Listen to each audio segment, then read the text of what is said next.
The content in this magazine could contain references of topics and difficult subject matter that may be triggering. Please honor yourself, inner knowing, and proceed with whatever help or guidance you feel is intuitively aligned.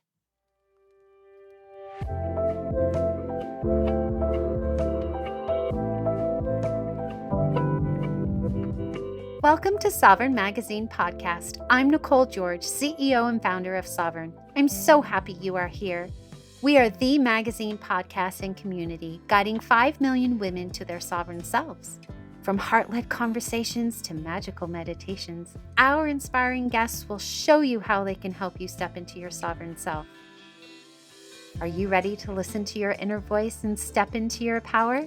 Then keep listening to hear all of the intuitive messages meant for you today.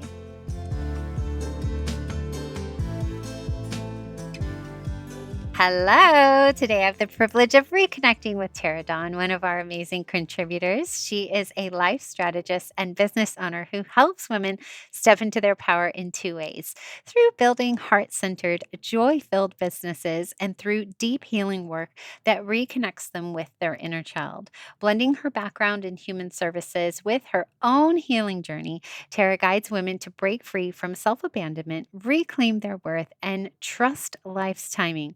Her mission is simple yet very powerful, and that is to help women create aligned businesses, soulful relationships, and richly fulfilling lives. Welcome back, Tara.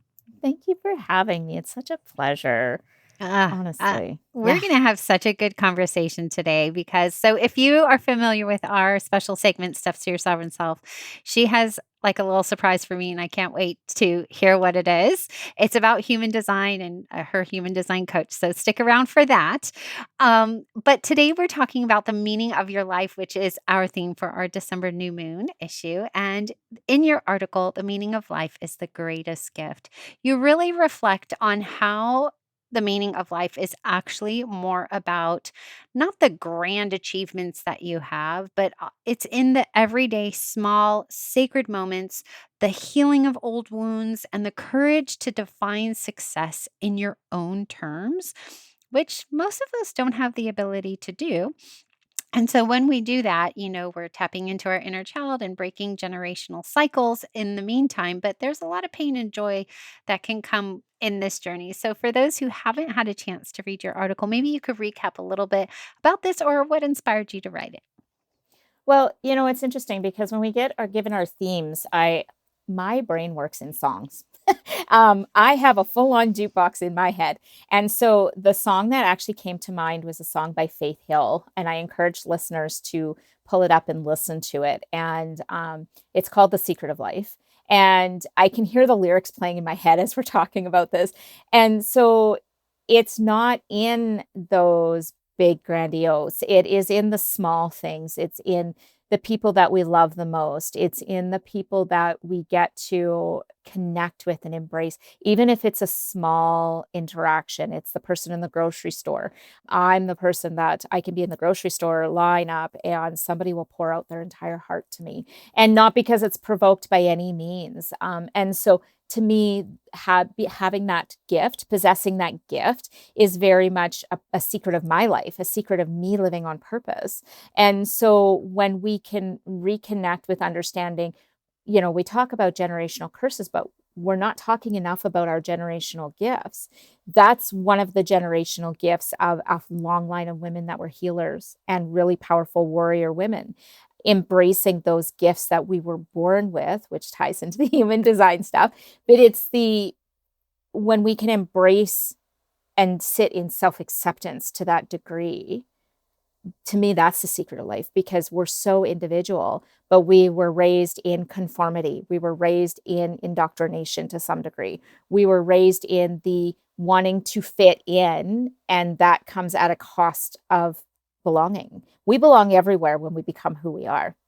And I think that piece was huge for me. The secret of life is actually embracing your own authenticity and stepping in to your genuine self. But you have to reconnect with yourself first, because we've lost so many parts of us through motherhood, through being a an employee, being a partner, being a wife, being all of these different roles we play. And the secret of life is really coming home to yourself. Yes, yes, yes, yes. And so many of us don't even know who we are. And it's so sad because we think we do, right? And we often put a label to it, like you said, a mother, a sister, a daughter, a spouse or whatever. But that's not who we are at our core. I was just recording a podcast earlier with our lovely in-house coach, Chris Melville, and she was saying, I'm a nurturer. I'm compassionate. That's who we are, right? Are you ready to be part of the movement of guiding 5 million women to their sovereign selves? Are you a woman who trusts her inner voice and is stepping into her power? Then subscribe to Sovereign Magazine, podcast, and community, where you can become part of our global community because your journey to empowerment starts here.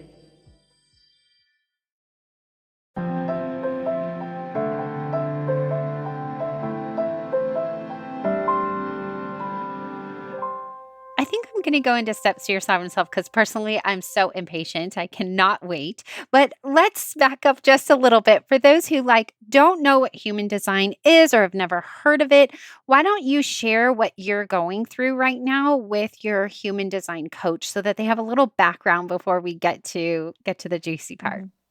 Yeah. So human design, people I think have it really, if they haven't dug in on their human design to the degree where they're embodying it, this is the misconception with human design is that it's just information. It's not. We have a body, and my coach put this in a post the other day.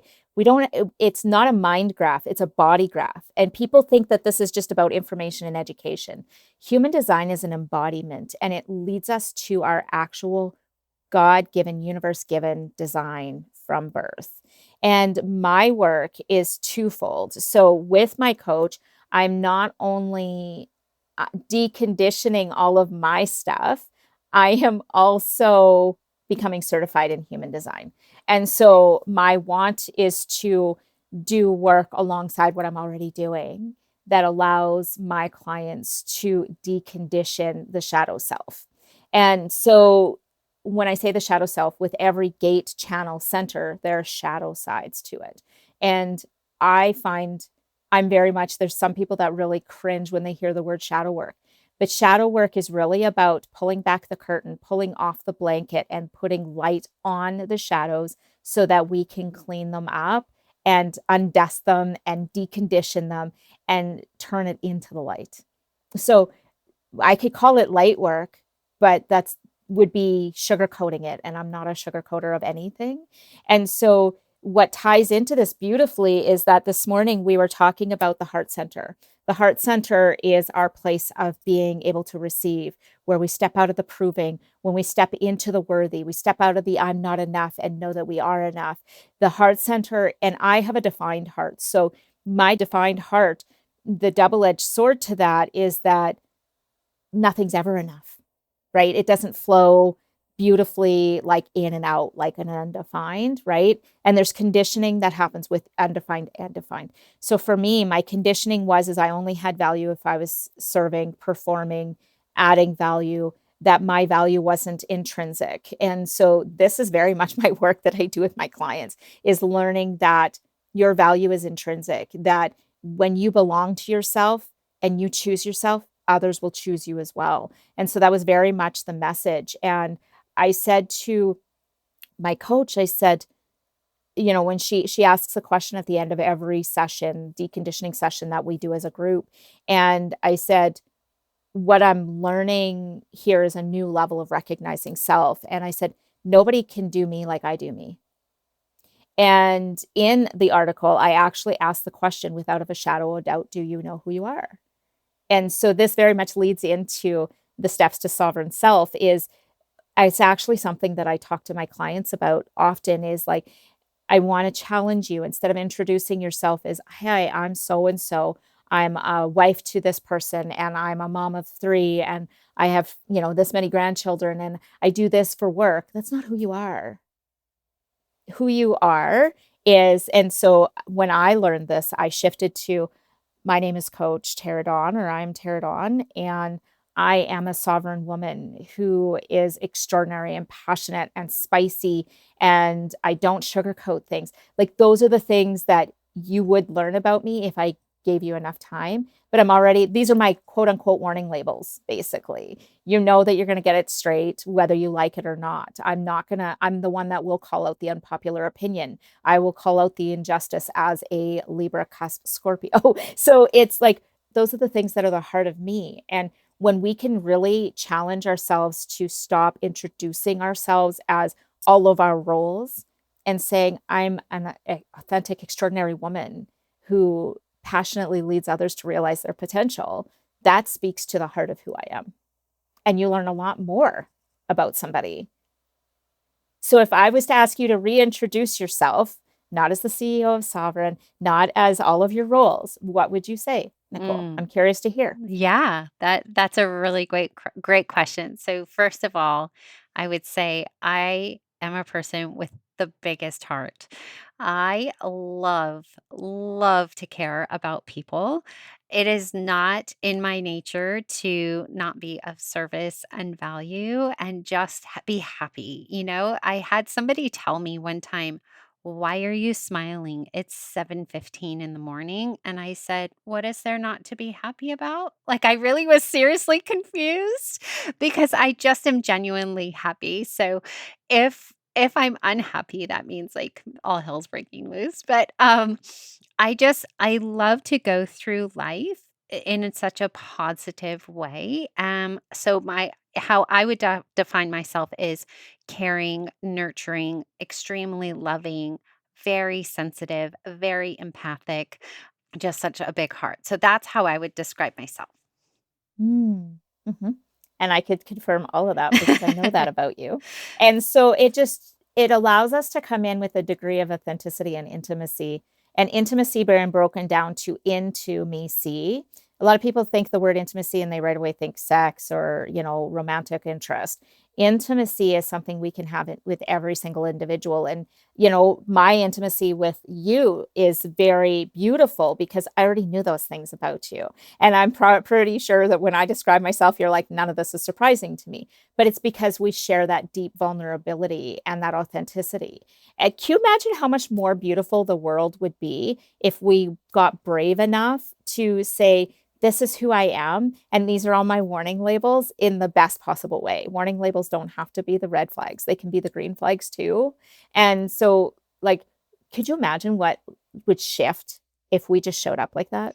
I could imagine because I actually asked somebody this question, right? Similar, because in my opinion, like, I just want people to be who they are authentically but come at it from a very kind, curious, compassionate way. Like, you could tell me something about you that is completely opposite my beliefs, but if you're telling me in like a very kind, compassionate way that that's what you believe, then what I normally say back is, "I'm sorry, I don't believe that, but I believe that for you because that's important to you and you're important to me. So therefore, I believe that for you, but that's not my belief. But I think both things can be true." So that's what I normally say.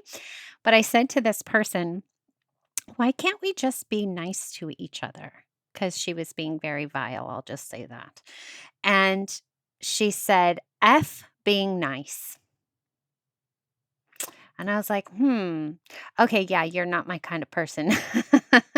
And it was a 10-year friendship. And when she said that, I was like, wait a second, like, a core value to me is we can agree to disagree. We can have disagreements, but being nice at our core is like really important to me. I'm always going to come at you with kindness and compassion, and I expect the same in return because we're not going to be perfect and we're not always going to see eye to eye. But as long as we have that mutual respect for each other, that's important to me. And so, therefore, she wasn't aligned. Well, and I think that's you're calling out one of the secrets of life is recognizing when things are no longer aligned and meant for us. As we do this work, this reconnection work, this deconditioning work, whatever way you frame it, and I frame it in all those ways. We will have people that fall out of alignment, and it's okay to let them go. not everybody's here for an entire lifetime. And I think we were raised on that narrative that, these people that are like, they've been my best friend my whole life. I'm like, so are you telling me you guys grew together or you didn't grow at all? Like that, though, there's only those two options. Like I had a very best friend. We became friends when I was 9, and we were both 9. And we were friends for like 25 years. And then I really started digging into my own healing journey. We don't connect at all. And it's just a misalignment. That doesn't mean I don't love her any less. We share a tattoo. Like our tattoos line up and make one tattoo. And that doesn't mean I love her any less. It just means that we're no longer in each other's space of vibration, and that's okay. But I think when we can really own ourselves and accept ourselves to the degree that it's okay and it doesn't mean we don't love the person, that's also a secret of life. Yes, 100% same. I have all the love and admiration for this person's family, herself. I wish her nothing but the best. We just were a mismatch at the time. And like you said, after a time we outgrow each other, and when we can accept that, it's beautiful. And so I love that you're saying that the meaning of life is the secret of life. I love those things. And so once you find your secret and embody it, whether it's human design or another way, it's going to be amazing. Well, thank you so much for all of your insight today. It's always such a pleasure. I love being able to have these conversations with you. They're so rich. Yes, yes, yes, yes. All Yeah. right. See you on the next one. Yay. Thanks for listening. I'll be back tomorrow with another soul-led entrepreneur here to help you step into your sovereign self. Subscribe to our magazine and podcast and join our global community for all the magic. Details to connect with today's guest or join the movement are in the show notes. And if you enjoyed this episode, please leave a review. It helps us reach our goal of guiding 5 million women to self-sovereignty.